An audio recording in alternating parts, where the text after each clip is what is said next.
Hi, I'm Julie Harding, and as a government relations intern for MTA Visions, I learned how to champion profit with purpose, amplify impact both locally and globally, and protect clean interests in sovereign states in all levels of the U.S. government. My two goals for the summer were to research policy and to understand the different levels of government. I was able to complete these goals by researching weekly policy briefs and studying different current events to discuss in our weekly meetings. I was also able to work towards my goal of the levels of government by researching state and local issues, speaking with leaders who worked in the state and local level, and researching the different functions and goals of the House of Representatives, Senate, and White House. As an intern, I participated in My Expert Opinion discussions, or MIO chats, where I researched stakeholder positions on current events and offered my own advice. This task helped me tackle topics like tariffs, USMCA, the president's tweets, and the Mueller testimony. Through this task, I was able to learn how to research by using government sources to avoid media bias. Another task I did was writing policy briefs. I wrote 23 policy briefs this summer, ranging in topics from infrastructure, international relations, veterans affairs, to equality. These briefs allowed me to expand my policy analysis and research skills. I also expanded my public speaking and video production skills by creating video briefs based on some of the topics that I covered.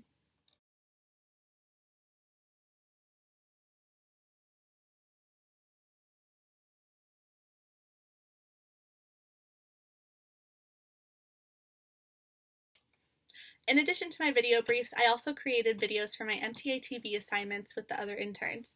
I had to review reporters from major media outlets, emulate them while recreating their segments, and analyzing the issues they're discussing. This helped me further develop my public speaking and video production skills while collaborating with the other interns to compile our videos. I also researched congressional leaders where I learned their basic information like their policy positions and stances. I was able to practice oppositional research by digging deeper and learning more about their personal information to find more ways to connect with them. I researched the UN SDGs, Sustainable Development Goals, and my top 3 goals were gender equality, quality education, and no poverty. I learned from these goals that they all work together to create better quality life for all humans. I tracked the White House's policy positions and connected them to my own projects. I found that immigration is a common theme in all of the White House's policies. I had a lot of common ground with the president to work with. I also researched the functions of the House and Senate and watched and analyzed 4 proceedings in both chambers. This project allowed me to understand the differences in functions and goals for both chambers of Congress. I also had an individual task where I got to learn more about researching policy. I learned that there are 2 forms of public policy research: policy analysis and policy evaluation. Policy analysis evaluates and compares multiple policies to find the best one while a law is being formulated. Policy evaluation assesses a policy that has already been implemented, and it is used to determine the effectiveness of a law or program. This task was designed to help me with my specific internship goals of researching policy. I also had a gamification task where I had to use a simulation to promote my policy goals while making sure all 3 branches of the federal government were working together. This helped me learn that it's difficult to make everyone happy, and working together is much harder than I thought. As a government relations intern, I worked on a Your Law project and a Change a Law project where I proposed my own law and proposed to change an existing law. For my Your Law project, I proposed the Renewable Energy Act of 2019. My bill seeks to incentivize utility companies that convert 40% of their energy sources to solar and wind by 2030 through investment tax credits of 40%. Implementing this bill will stop continuing the damage caused by fossil fuels and secure renewable sources for the future. Throughout this project, I simulated the life cycle of a bill. I wrote a policy brief on my law where I decided to recruit Representative Alexandria Ocasio-Cortez, Democrat of New York's 14th District, to introduce my bill in the House. I chose Representative John Shimkus, a Republican of Illinois' 15th District of the House Committee on Energy and Commerce, Representative Sam Graves, a Republican of Missouri's 6th District, who is the ranking member of the House Committee on Transportation and Infrastructure, and Representative Janice Schakowsky, a Democrat of Illinois' 9th District, who is on the Committee on Energy and Commerce and the Subcommittee on Environment and Climate Change, to co-sponsor my bill. My bill was then referred to the House Committee on Energy and Commerce, the House Committees on Science, Space, Technology, Education and Labor, Transportation and Infrastructure, Agriculture, Natural Resources, and the Judiciary, Ways and Means, and Oversight and Reform.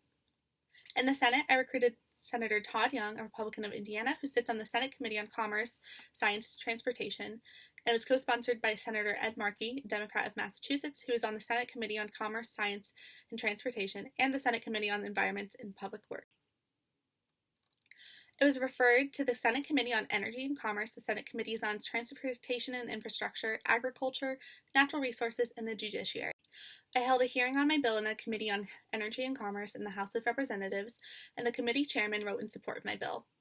EPA Administrator Andrew Wheeler testified in defense of my bill and submitted his testimony. The committee also heard from Duke Energy CEO Lynn Good, Mayor Kelly Gertz of Athens, Georgia, and Bernard McNamee, Commissioner of the Federal Energy Regulatory Commission. I also called the offices of my co-sponsors to get guidance on my bill.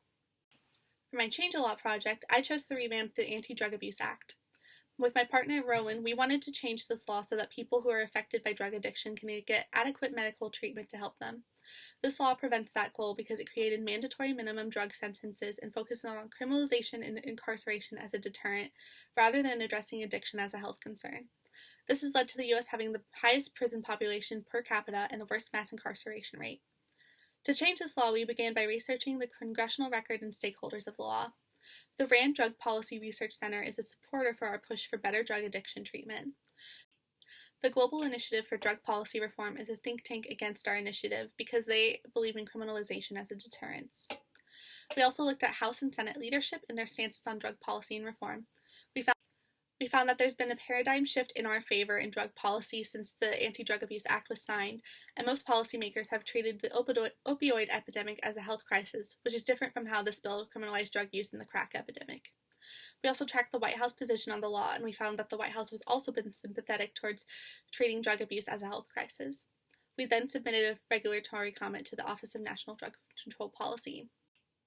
These projects helped me understand the legislative process as a lobbyist and helped me develop my research skills exponentially. I hope that one day my energy bill is actually implemented because it promotes diversity in resources but also secures renewable energy. I hope that my Change a Law project actually gets implemented so that people can get actual help towards their addiction needs. And I hope the Anti-Drug Abuse Act is repealed and changed so that people can get adequate addiction treatment. One highlight from my Your Law and Change a Law projects were that while I was working as a lobbyist, I got to work independently on my Your Law project and collaboratively on my Change a Law project, teaching me both how to do my own research and work with another partner. As an intern, I also got to hear from speakers in the CSR and GR fields. We heard from CSR professionals Jatiana Beliapa and Mangala Tambe, who spoke about implementing CSR laws in India. We heard from Jazem Aris, who spoke about her agricultural background in the USMCA while working for Canada. We heard from Cyrus Arts and Sophia Lafargue on their experiences being the chief of staff in their respective offices. We heard from Representative Gregory Meeks, who spoke about his 3E philosophy, where education plus economics equals empowerment. And we heard from people who worked on the state and local level, like Commissioner Denise Krepp, State Senator Jeff Tart, Lieutenant Governor Jennifer Carroll, and Mayor Derek Wood. Our final speaker was Tom Manitos, who spoke about career development and public policy. My 3 takeaways from this experience has been understanding the roles and functions of the different government offices by working with the House, Senate, and White House, and also the local and state policies. I researched policy in weekly briefs and law projects, expanding my research skills, and by being remote, I worked independently on completing my own assignments and setting goals. My next step after this internship is to work for a lawyer in my hometown and to be a bicentennial programming intern for the mayor of Indianapolis. I hope to pursue my master's degree in the fall of 2020 as well. I recommend this internship to the civic leaders at IU. As a former member of the Civic Leader Center at Indiana University, I believe the CLC has prepared excellent civic-minded students to learn from the MTA Vision's CSR and GR professional development program because the CLC's curriculum focuses on both government relations and environmental sustainability. Finally, I would like to extend my thanks to Ms. Adonis, Mr. Metellus, and Mrs. Hughes for their guidance throughout my internship. I would also like to thank my fellow interns for their collaboration and positive attitudes. And my final quote to leave my internship on a positive note is from Walt Disney. The best way to get started is to quit talking and begin doing.